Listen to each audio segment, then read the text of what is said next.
What's up guys, Mike here, the Detroit Borg, and Apple has updated all of its MacBook Pros with Kaby Lake CPUs and new graphics.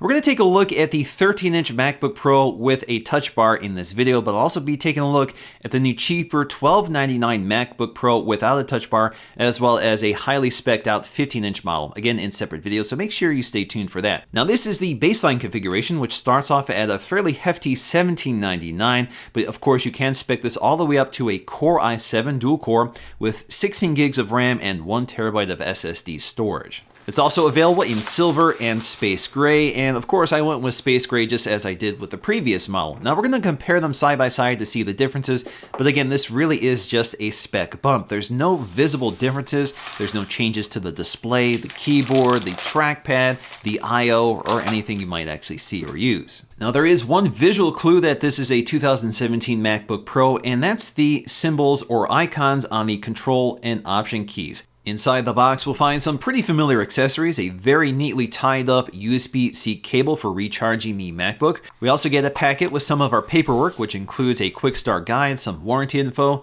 as well as a set of white Apple stickers. Below that, wrapped in plastic, is a 61-watt USB-C power adapter, and just like before, they no longer include an extension cable or a microfiber cleaning cloth. So we're turning once again to something that really didn't need any update at all, and that's the 13.3-inch LCD IPS display with a resolution of 2560 by 1600, good for 227 pixels per inch. This is a very bright display at about 500 nits and supports the wide color spectrum of the DCI-P3 standard. And it's also covered edge to edge with an anti-reflective glass panel. Also at the top of the display, once again, is a 720p FaceTime HD camera and an LED notification light.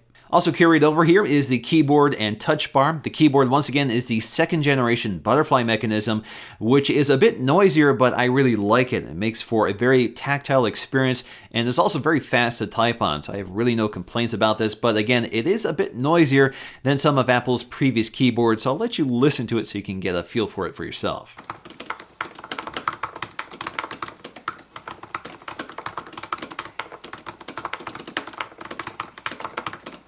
And of course, just below the keyboard is the extra large glass Force Touch trackpad. So no physical mechanism here. You get some taptic feedback when you press on the surface. Now, although the trackpad does take up quite a bit of real estate on the palm rest, there is good palm rejection here. So it can tell the difference between a palm as opposed to an intentional press with your finger. Returning once again is the Touch Bar, which is an OLED display with a matte finish over the top of it, which sort of integrates with the texture of the keyboard. So it looks very nice, and it displays contextually aware controls depending on the app or part of the system you're currently in. Now, for the most part, because I've been using this for over 6 months now, I really haven't developed the habit of looking down at the touch bar for those useful controls, and they can be useful if you remember they're there. So out of habit, I really just don't look at it, and so for the most part, it really hasn't been that useful to me. But what I've really liked about the touch bar model is the fingerprint sensor built into the power button. So this allows me to make payments or just to unlock the computer. Once again, the only ports on this computer are 4 Thunderbolt 3 ports, 2 on the left, 2 on the right, along with a headphone jack. So of course you're not going to escape the dongle life with this computer, but at least you get some high-speed bandwidth. But the distribution isn't quite equal. We have higher bandwidth on the left side than the right side, so you want to use your external GPUs on the left side while your hard drives might go on the right side. Once again, the entire lid of the MacBook Pro is one piece of aluminum that goes right down to the hinge, which does integrate the antennas. Also hidden behind the hinge is the ventilation for the computer. We also have ventilation on the bottom edges of the laptop, which also act as the speaker outlets. So although it looks like we have front-facing stereo speakers, those are actually sort of fiction. They do hide some microphones, but otherwise they're just there for decoration. Once again, we have a 49.2 watt-hour lithium polymer battery, so that's good for about 10 hours of wireless web, 10 hours of iTunes movie playback, and up to 30 days of standby time. So really no change from the previous model. Now, the best way to show you what's actually new about these computers is to take a look at some benchmarks.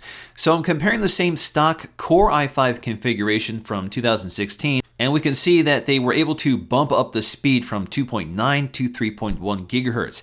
that delivers modest single-core improvements but fairly significant multi-core gains. Kaby Lake also brings us the new Iris Plus 650 integrated GPU, replacing the 550 from last year. Now, this is the only GPU available for the 13-inch MacBook Pros, but it does push us well over 40 frames per second in the Cinebench score and adds about 24 points to the CPU score. In terms of our storage, again, this is PCIe-based SSD storage, which remains extremely fast, but there's no change from the previous model. So in conclusion, although this is not a major update from the previous model, this really should have been the version we got back in fall. So if you waited to get the MacBook Pro, I think now is the right time to pick it up. Now personally, I'm a big fan of the 13-inch MacBook Pro with TouchBar. It's my go-to laptop around the house. Now I generally don't use it for production because I have more powerful machines elsewhere, but for me it's the perfect size. It has a fantastic display. I love the keyboard and the huge trackpad, and I'm not bothered by the Thunderbolt 3 ports. For the most part, I really appreciate the fact that they can do so many different things like drive 4K displays. That's something I actually do quite a bit with this. But otherwise, this is a very expensive computer. I don't find a lot of value in the Touch Bar, and this is probably more powerful than I need for my day-to-day use case.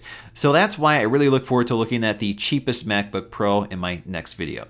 Alright guys, hope you enjoyed this look at the 13-inch with a Touch Bar. If you did, please give this video a thumbs up to let me know, and I'll see you again in my next video.